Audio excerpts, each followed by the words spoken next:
Hello बच्चों, welcome to maths ma'am academy. हम कर रहे हैं चैप्टर 2 अरिथमेटिक एक्सप्रेशन, जो क्लास 7 गणित प्रकाश से है। आपकी ये मैथ्स की नई वाली एनसीईआरटी है। आज हम एक बड़ा ही इम्पोर्टेंट टॉपिक करेंगे, जो है टर्म्स इन एक्सप्रेशन। ये पेज नंबर 28 और 29 पे दिया हुआ है। इस टॉपिक पर एग्जाम में जरूर क्वेश्चन आते हैं, तो इस टॉपिक को ध्यान से समझिए। चलिए शुरू करते हैं। जब हम ऑर्डर ऑफ ऑपरेशंस की बात कर रहे हैं एक्सप्रेशन में, ऑर्डर ऑफ ऑपरेशन मतलब किस ऑपरेशन को हम पहले करें, किसको हम बाद में करें। जैसे कि प्लस, माइनस, मल्टीप्लिकेशन और डिवीजन के 2 या 3 ऑपरेशंस हमें एक ही एक्सप्रेशन में दिए हुए हैं, तो हम प्लस पहले करें या माइनस पहले करें या मल्टीप्लाई पहले करें या डिवीजन पहले करें। तो ऑर्डर क्या हो ऑपरेशंस का, उनको समझने के लिए हमने लास्ट क्लास में ब्रैकेट्स का यूज हमने देखा था कि ब्रैकेट्स अगर एक्सप्रेशन में होते हैं तो हम ब्रैकेट्स को पहले सॉल्व करते हैं। आज हम पढ़ेंगे टर्म्स के बारे में। अगर हमें ब्रैकेट्स नहीं दिए हुए तो हम टर्म्स के हिसाब से एक्सप्रेशन को सॉल्व करेंगे। तो देखिए यहाँ पे लिखा है when there are expressions having multiple operation, ऐसे expression जिनमें multiple operations given हो and the order of operation is not specified by the brackets, और brackets नहीं दिए हुए हो, we use the notion of terms, तब हम terms का notion use करते हैं, idea of terms use करते हैं to determine the order। terms होती क्या है?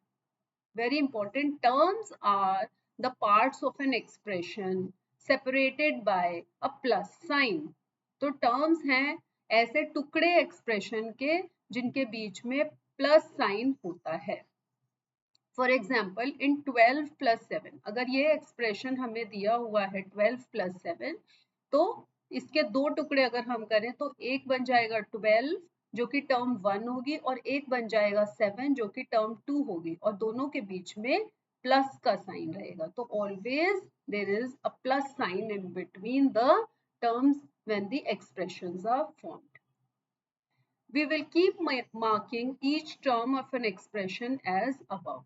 Note that this way of marking the terms is not a usual practice. तो हम जब solve करेंगे बड़ी classes में तो usually हम ऐसे terms को mark नहीं करेंगे। ये अभी concept को समझने के लिए, उसके साथ familiar होने के लिए हम करेंगे class 7 में। Now, what are the terms in 83 minus 14? अगर ये वाला एक्सप्रेशन हमें दिया हुआ है 83 माइनस 14, तो इसमें क्या टर्म्स होंगी? बिकॉज यहाँ पे तो बीच में प्लस साइन नहीं है, 83 माइनस 14 में प्लस साइन नहीं है। सो अब इसको सॉल्व करने के लिए हम एक बात जो हमने पहले पढ़ी हुई है उसको याद रखेंगे, जो कि है कि सब्ट्रैक्टिंग अ नंबर। अगर हम किसी नंबर को सब्ट्रैक्ट करते हैं, it is same as adding the inverse of that number. तो यहाँ पे 83 माइनस 14 की जगह हम 83 प्लस एडिंग द इनवर्स, 14 का इनवर्स है माइनस 14, तो हमने माइनस 14 को ऐड कर दिया। thus the terms of the expression 83 minus 14 are 83 first term and second term will be minus 14। क्योंकि हम 83 माइनस 14 को 83 प्लस माइनस 14 की फॉर्म में हमने लिख दिया, तो हमारा ये एक्सप्रेशन की दो टर्म्स आ गई, एक आ गई 83 और दूसरी आ गई हमारी माइनस 14। ठीक है बच्चों, तो ये बात याद रखना कि सब्ट्रैक्टिंग किसी भी चीज को, ये इंपॉर्टेंट है कि subtracting a number is same as adding the inverse of that number. ठीक है, आगे बढ़ते हैं। Check if replacing subtraction by addition in this way does not change the value of the expression। तो वैल्यू तो same रहनी चाहिए ना, तभी तो हम कहेंगे कि 83 minus 14 is equal to 83 plus minus 14। ठीक है, तो आपको ये चेक करना है बाय टेकिंग डिफरेंट एग्जांपल्स। तो आप डिफरेंट डिफरेंट एग्जांपल्स लेके ये चेक कर सकते हैं, वैल्यू निकाल निकाल के, कि क्या सब्ट्रैक्शन को अगर हम एडिशन से रिप्लेस कर दें by adding the inverse of the number, तो क्या वैल्यू सेम रहती है एक्सप्रेशन की। चलिए एक करके हम देख लेते हैं और बाकी आप करिएगा अपने। जैसे कि अगर मान लीजिए हमें दिया हुआ है 22 माइनस 7, तो 22 में से अगर हम 7 को सब्ट्रैक्ट करेंगे तो हमारी वैल्यू आएगी 50। लेकिन अगर हम इसको ऐसे लिख दें 22 प्लस 7 का इनवर्स माइनस 7, तो ऐसे इस फॉर्म में लिखते हैं, एक्सप्रेशन वही है लेकिन हमने अब माइनस की जगह भी replaced it with a addition और यहाँ 7 की जगह उसका इनवर्स माइनस 7 कर दिया। तो 22 में अगर हम ऐड करें माइनस 7 को तो again we will get the value as 50। ठीक है, नेक्स्ट देखते हैं, can you explain why subtracting a number is same as adding its inverse using the token model of integers। तो टोकन मॉडल ऑफ इंटीजर्स अगर आपको याद होगा हमने ग्रेड 6 में किया था, ठीक है ना, that we saw in class 6 text book of mathematics. Token model जो किया था उसके हिसाब से भी क्या वैल्यू जो है वो सेम आएगी। चलिए करके देखते हैं। तो इसमें हम एक एग्जाम्पल ले लेते हैं। मान लीजिए हमने एक एग्जाम्पल लिया 8 माइनस 3, ठीक है, तो इसमें हम 8 लेंगे, तो हमने बनाए 8 टोकन, तो 1 2 3 4 5 6 7 8 और ये सारे हमने प्लस वाले टोकन बनाए और इसमें से अब हमें सब्ट्रैक्ट करने हैं 3, तो यानी कि हम 3 टोकन्स को काट देंगे तो हमारे पास क्या वैल्यू आई, वी विल गेट 1 2 3 4 5। तो 5 टोकन्स हमारे प्लस के बचे, तो इसे आप +5 या 5 लिख सकते हैं। ठीक है, तो ये आपका हो गया एडिशन मेथड से, सॉरी ये आपका हो गया subtraction using the token mode. ठीक है, तो ये आपने सब्ट्रैक्शन कर दी using the token model. Token model हमने क्लास 6 में पढ़ा। अब हम 8 माइनस 3 को ही एडिशन वाले एडिशन ऑफ टर्म्स की फॉर्म में लिख देते हैं। सेम एक्सप्रेशन है बट अब हम 8 प्लस और 3 का इनवर्स हो गया -3, तो ऐसे लिख देते हैं। अब इसमें टोकन मॉडल क्या बनेगा, 1 2 3 4 5 6 7 8, ठीक है ना। 8 तो सेम आएगा प्लस के 8। अब आपको यहाँ पे ऐड करने हैं -3, तो आप 3 जो है वो माइनस वाले ऐड कर, ठीक है।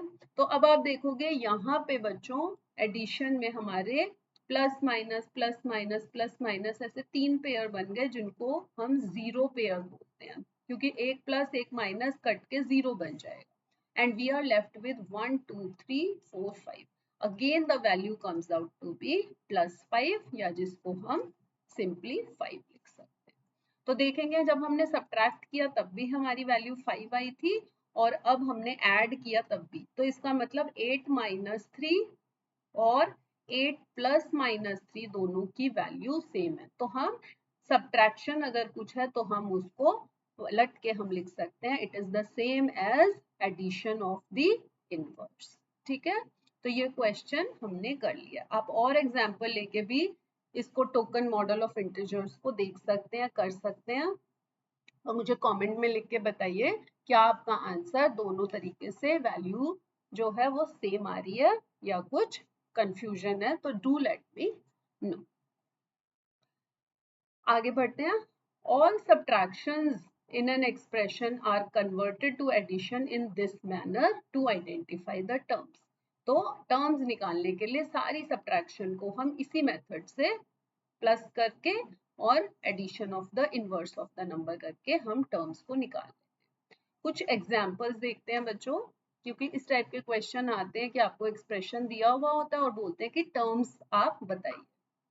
तो फर्स्ट है -18 -3, तो -18 एज इट इज और यहाँ पे हम प्लस करके फिर इनवर्स ऑफ 3 यानी कि -3। तो यहाँ पे दो आपके टर्म्स बन गए, एक -18 और एक -3। सेकेंड है 6 × 5 प्लस 3, तो 6 इंटू 5 एक टर्म बन गया और प्लस है एज इट इज लिखेंगे और 3 जो है वो दूसरा टर्म बन गया। ठीक है, नंबर 3 देखेंगे 2 माइनस 10 प्लस 4 इंटू 6, तो 2 एज इट इज एक एक्सप्रेशन है, माइनस 10 की जगह हम प्लस माइनस 10 कर देंगे तो माइनस 10 दूसरा टर्म बन गया, प्लस 4 इंटू 6 तीसरा टर्म बन जाएगा, क्योंकि 4 इंटू 6 के बीच में कोई प्लस का साइन नहीं। ठीक है, तो टर्म्स के बीच में हमेशा याद रखिए कि प्लस का ही साइन आएगा। अगर सब्ट्रैक्शन है तो उसको हम कन्वर्ट करके एडिशन विद द इनवर्स कर देते हैं, और मल्टीप्लिकेशन और डिवीजन है तो वो पूरा एक ही टर्म बन जाता है। चलो, एक टेबल है, इसको कंप्लीट करते हैं जिससे हमारी और प्रैक्टिस हो जाएगी। फर्स्ट पार्ट है, कॉलम देखिए, एक में एक्सप्रेशन दिया हुआ है, एक दूसरे में उसी एक्सप्रेशन को हम as the sum of its terms लिखेंगे और तीसरे में हम टर्म्स लिस्ट कर देंगे। फर्स्ट देखते हैं 13 माइनस 2 प्लस 6, तो 13 माइनस 2 की जगह हम लिखेंगे प्लस माइनस 2 और प्लस 6 एज इट इज, तो तीन टर्म्स आ गई 13 माइनस 2 और 6। सेकेंड नंबर में देखिए 5 प्लस 6 इंटू 3, तो 5 एक टर्म हो गई और 6 इंटू 3 क्योंकि बीच में मल्टीप्लीकेशन साइन है तो ये एक ही टर्म कहलाएगी, तो टर्म्स हो गई हमारी 5 और 6 3s आर 18। थर्ड है आपकी 4 प्लस 15 माइनस 4, तो एक टर्म हो गई 4, दूसरी टर्म हो गई 15 और तीसरी क्या होगी, तीसरी होगी -9। जिन बच्चों का -9 जिन्होंने अच्छे से गैस किया मुझे थम्स अप कमेंट्स में जरूर लिख के बताएं। तो ये होगी 4, 15 और -9। ठीक है, नंबर 4 23 माइनस 2 इंटू 4 प्लस 16, तो यहाँ पे आ गया 23 प्लस -2 इंटू 4, क्योंकि यहाँ पे इंटू है बीच में तो सिर्फ 2 नहीं लेंगे, 2 इंटू 4 पूरा लेंगे और नेगेटिव साइन यहाँ पे आ जाएगा। ठीक है, -2 इंटू 4 और 16, तो आपकी टर्म्स हो गई 23 माइनस 2 इंटू 4 हो गया -8 और 16। ठीक है बच्चों, लास्ट वाला करते हैं 28 प्लस 19 माइनस 8, तो ये हो गया 28 19 एंड -8, तो तीन टर्म्स हो गई 28 19 and -8. ठीक है, now we will see how terms are used to determine the order of operations to find the value. तो एक बारी हमने अगर टर्म्स निकालना सीख लिया है फिर हम इजीली हमें ऑर्डर पता चल जाएगा कि कैसे ऑर्डर ऑफ ऑपरेशन है, क्या चीज पहले करनी है, मल्टीप्लिकेशन करना है या एडिशन करना है या सब्ट्रैक्शन करना है, और फिर उसके बाद हम वैल्यू निकाल पाएंगे। तो हमारा बेसिकली टर्म्स सीखने का मतलब है कि हम वैल्यू निकाल पाए उस एक्सप्रेशन की। जैसे फोर्थ एग्जांपल है, सब्ट्रैक्शन भी है, मल्टीप्लिकेशन भी है और एडिशन भी है, तीन ऑपरेशंस एक ही एक्सप्रेशन में। अब हमें समझ नहीं आएगा कि हम मल्टीप्लिकेशन पहले करें, सब्ट्रैक्शन या एडिशन, बट अब हमने अगर इन्हें कन्वर्ट कर लिया है टर्म्स में तो हमें पता है कि 23 एज इट इज रहेगा, पहले हमें मल्टीप्लिकेशन करनी है जिससे कि ये वाली टर्म की वैल्यू आ जाए और फिर हम इनको सॉल्व कर सकते हैं। We will start with expressions having only addition, तो एक्सप्रेशन को हम स्टार्ट करेंगे only addition से। अगर कोई सब्ट्रैक्शन है तो उसको हम suitably कन्वर्ट कर लेंगे by adding the inverse of that number। ठीक है, आई होप आज का टॉपिक आपको अच्छी तरह से समझ आ गया होगा। अगर समझ आ गया है तो कमेंट में मुझे टिक या अंडरस्टूड लिखकर जरूर भेजिए। अगर वीडियो पसंद आया हो तो इसे लाइक और शेयर जरूर करें। अगर आपको क्लास 7 मैथ्स की पूरी तैयारी ऐसे ही आसान तरीके से करनी है तो मेरे मैथ्स मैम अकेडमी चैनल को सब्सक्राइब करें और बेल आइकन को प्रेस करें। मिलते हैं बच्चों अगले वीडियो में। बाय बच्चों, टेक केयर।